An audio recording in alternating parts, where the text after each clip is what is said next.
दोस्तों, दक्षिण एशियाई क्षेत्र इस समय एक बड़े युद्ध के मुहाने पर खड़ा दिखाई दे रहा है और ये लड़ाई होने की संभावना म्यांमार में अराकान आर्मी और बांग्लादेश के बीच हो सकती है। इस समय बांग्लादेश के अंदर सेना को हाई अलर्ट पर कर दिया गया है। भारत के बैकयार्ड में सीरिया जैसे हालात होने की संभावना इस समय जताई जा रही है। वहीं इस आग की लपटें भारत की तरफ भी जरूर आएंगी, ऐसी बातें बांग्लादेश की तरफ से कही जा रही है। यूनाइटेड नेशन से लेकर इंटरनेशनल कोर्ट और भारत से इस मुद्दे पर मदद मांग रहा है, लेकिन भारत ने इस विवाद पर अभी तक कोई भी टिप्पणी नहीं की है। कल की वीडियो में हमने आपको बताया था कि अराकान आर्मी ने रखाइन प्रांत पर अपना कब्जा लगातार मजबूत किया है।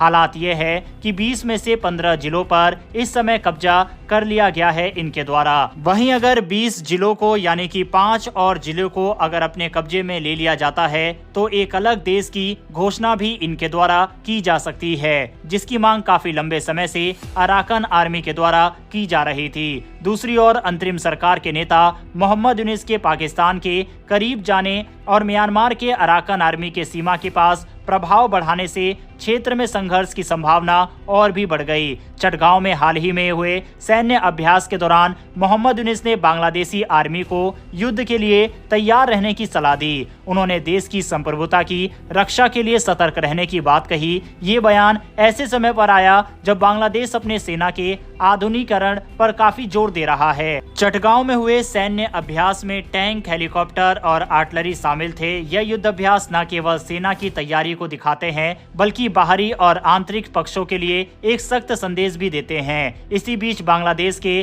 तुर्की से हल्के टैंकों की खरीद जो भारत की सीमा पर तैनात किए जा सकते हैं, उसने नई दिल्ली में चिंता बढ़ा दी है। इन टैंकों का इस्तेमाल पहले आतंकवादी संगठनों के साथ जुड़े संघर्षों में हो चुका है। इससे बांग्लादेश की मंशा पर सवाल उठते हैं। इसके अलावा लगातार पाकिस्तान से गोला बारूद बांग्लादेश के अंदर बड़े पैमाने पर मंगाया जा रहा है। साथ ही तुर्की के ड्रोन्स और टैंक, और अब तो ये भी खबर आ रही है कि पाकिस्तान और चीन से JF-17 की खरीद भी बांग्लादेश आने वाले दिनों में कर सकता है। ऐसे में जिस तरह से अराकान आर्मी का वर्चस्व बढ़ता जा रहा है, उससे ऐसी आशंका जताई जा रही है कि ये तैयारी इन्हीं को मद्देनजर रखते हुए बांग्लादेश कर रहा है, क्योंकि भारत के साथ किसी भी तरह की लड़ाई लड़ने की स्थिति में इस समय न तो बांग्लादेश की इकोनॉमी है और न ही बांग्लादेश की सेना है, क्योंकि भारतीय सेना चुटकियों में बांग्लादेश को साफ कर सकती है। इसीलिए ये जो तैयारी बांग्लादेश कर रहा है और जो अभी हाल ही में मोहम्मद यूनिस ने युद्ध के लिए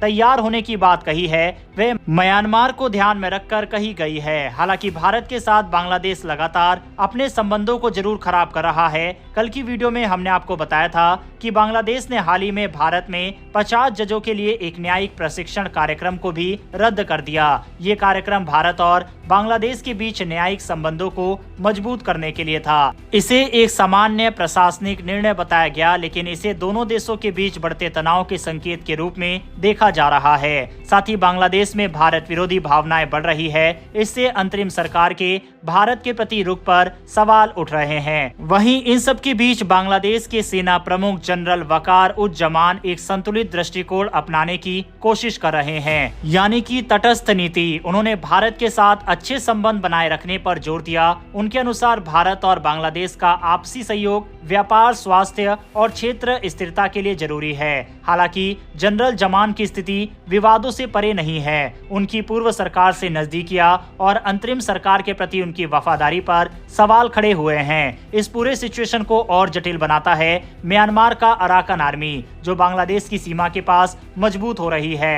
हाल ही में अराकान आर्मी ने मोंगडा नामक शहर पर कब्जा कर लिया, जो सीधे बांग्लादेश के कॉक्स बाजार से सटा हुआ है। अराकान आर्मी का उद्देश्य एक स्वतंत्र रखाइन राज्य बनाना है और इसके लिए वे अन्य विद्रोही संगठनों के साथ मिलकर काम कर रहे हैं। इसका प्रभाव बांग्लादेश की सुरक्षा पर भी पड़ सकता है। बांग्लादेश के लिए सबसे बड़ी मुसीबत रोहिंग्या मुसलमान है। आपको बता दें, 2017 के बाद से लगभग 10 लाख रोहिंग्या बांग्लादेश में शरण लिए हुए हैं। ये लोग म्यांमार के सैन्य उत्पीड़न से बचकर आए थे। अब अराकान आर्मी के बढ़ते प्रभाव के बीच उनकी घर वापसी की उम्मीदें जगी है। हालांकि रोहिंग्या शरणार्थी अभी भी अपनी सुरक्षा को लेकर चिंतित है। उनका कहना है कि म्यांमार में सैन्य शासन और हवाई हमलों का खतरा उन्हें वापस जाने से रोक रहा है। हाल ही में बांग्लादेश ने म्यांमार की सीमा विवाद को सुलझाने की अपील की, लेकिन अराकान आर्मी के साथ सीधी बातचीत पर अभी भी असमंजस बैठा हुआ है। बहरहाल बांग्लादेश की इस युद्ध की तैयारी पर आपकी क्या राय है, कमेंट बॉक्स में लिखकर बताइएगा। और अराकान आर्मी जिस तरह से बॉर्डर एरिया को अपने कब्जे में करती जा रही है, इस पर भी अपनी राय कमेंट बॉक्स में लिखकर बताइएगा। साथ ही क्या इस मुद्दे पर भारत को बांग्लादेश की मदद करनी चाहिए या फिर नहीं, इस पर भी